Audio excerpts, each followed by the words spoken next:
હાય, hello friends, કેમ છો?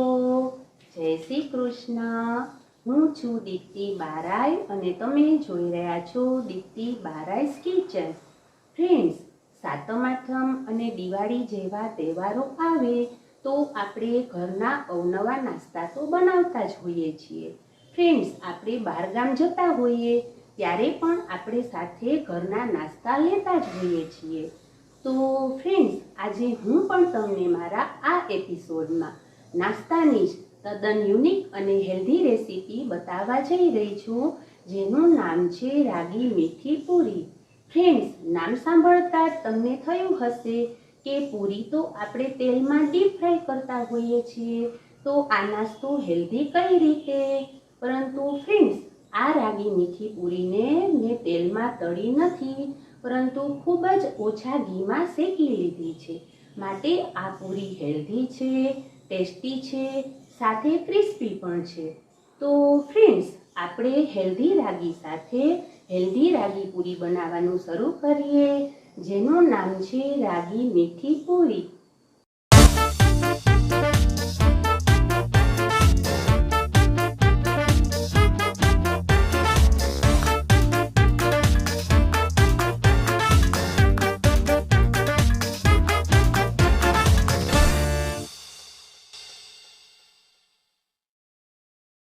તો ફ્રેન્ડ્સ, સૌપ્રથમ આપણે રાગી મીઠી પૂરી બનાવવા માટેના ઇન્ગ્રીડિયન્ટ્સ જોઈ લઈએ.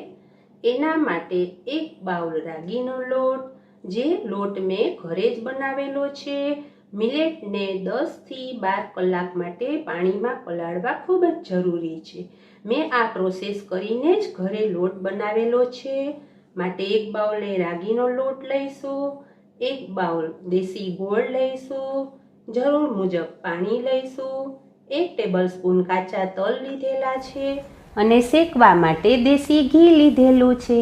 ફ્રેન્ડ્સ, સૌપ્રથમ આપણે મીઠી રાગી પૂરી બનાવતા પહેલા આપણે એક પેનમાં પાણી ગરમ કરવા માટે મૂકી દઈશું. ફ્રેન્ડ્સ, પાણી થોડું ગરમ થાય એટલે એમાં ગોળ એડ કરી દઈશું. ફ્રેન્ડ્સ, ગોળ પણ આપણા બોડીનું હેમોગ્લોબિન લેવલ વધારે છે, માટે ગોળ પણ ખૂબ જ જરૂરી છે. હવે આપણે આને સારી રીતે મિક્સ કરી લઈશું.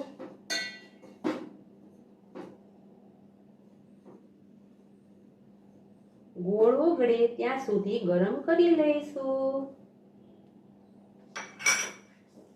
ફ્રેન્ડ્સ, ગોળ ઓગળી ગયો છે. હવે આપણે ગેસની ફ્લેમ બંધ કરી દઈશું. ફ્રેન્ડ્સ, હવે આપણે એક વાસણની અંદર આ 1 બાઉલ રાગીનો લોટ એડ કરીશું.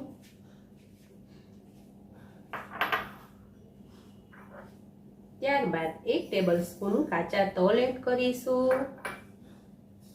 ફ્રેન્ડ્સ, કાચા તલમાં પણ કેલ્શિયમની માત્રા ખૂબ જ સારા પ્રમાણમાં હોય છે. ત્યારબાદ આ ગોળનું મિશ્રણ ધીરે ધીરે લોટની અંદર એડ કરતા જઈશું. થોડું થોડું મિશ્રણ એડ કરીને લોટને ચલાવતા રહીશું. થોડું મિશ્રણ એડ કરીશું.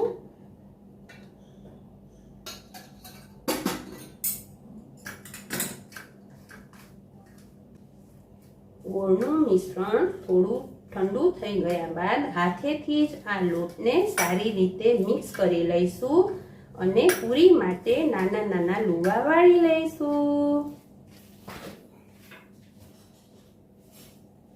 જો ફ્રેન્ડ્સ, આ રીતે લોટમાંથી લુવા વાળી લઈશું. ત્યારબાદ નાની નાની મીઠી પૂરી વણી લઈશું.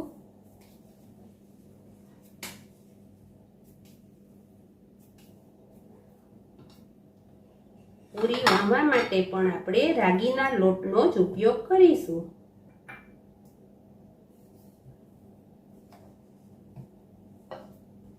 જુઓ ફ્રેન્ડ્સ, આ રીતે નાની નાની પૂરી વણતા જઈશું.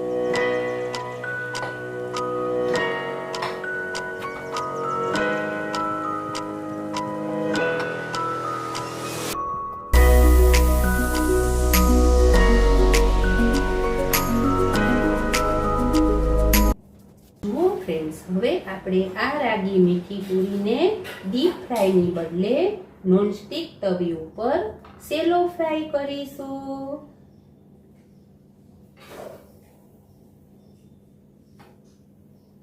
આ રીતે 5-6 પૂરીને છૂટી છૂટી મૂકી દઈશું અને 1-2 મિનિટ માટે ચડવા દઈશું.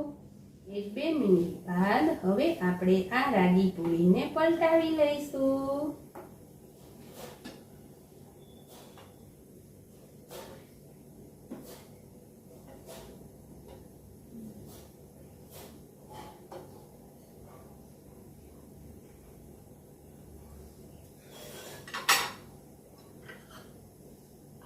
જુઓ ફ્રેન્ડ્સ, હવે આપણે આ રાગી સ્વીટ પૂરી ઉપર થોડું થોડું ઘી સ્પ્રિંકલ કરતા જઈશું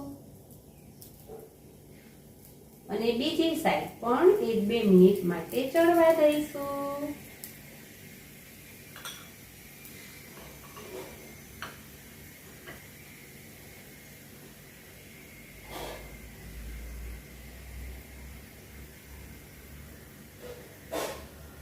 જો ફ્રેન્ડ્સ, આ રાગી મીઠી પૂરી બંને બાજુ શેકાઈને રેડી છે.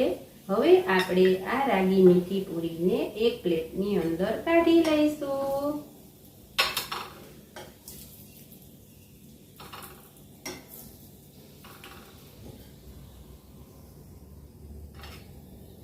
હવે આપણે આ રીતે બીજી પૂરી પણ શેકી લઈશું. જુઓ ફ્રેન્ડ્સ, આ હેલ્ધી રાગી મીઠી પૂરી શેકાઈ ગઈ છે. હવે આપણે આ રાગી મીઠી પૂરીને સર્વ કરીએ. જુઓ ફ્રેન્ડ્સ, કેલ્શિયમથી ભરપૂર એવી આ રાગી મીઠી પૂરી બનીને રેડી છે. ફ્રેન્ડ્સ, આ શ્રાવણ મહિનાની સાતમમાં તમે જરૂરથી રાગી મીઠી પૂરી બનાવજો અને મને જણાવજો. ફ્રેન્ડ્સ, આ રાગી મીઠી પૂરી 10 થી 15 દિવસ માટે કડક રહે છે અને બગડતી નથી. જુઓ ફ્રેન્ડ્સ, આ હેલ્ધી રાગી મીઠી પૂરીનો તમે એન્જોય કરો. Thank you. જય શ્રી કૃષ્ણ. તો ફ્રેન્ડ્સ, તમને આ મારી યુનિક રેસીપી હેલ્ધી રાગી મીઠી પૂરી કેવી લાગી? હા ફ્રેન્ડ્સ, તમે નાના બાળકોને બહારના બિસ્કિટ અને કૂકીઝના બદલે આ રાગી મીઠી પૂરી બનાવીને આપી શકો છો. Thank you. જય શ્રી કૃષ્ણ.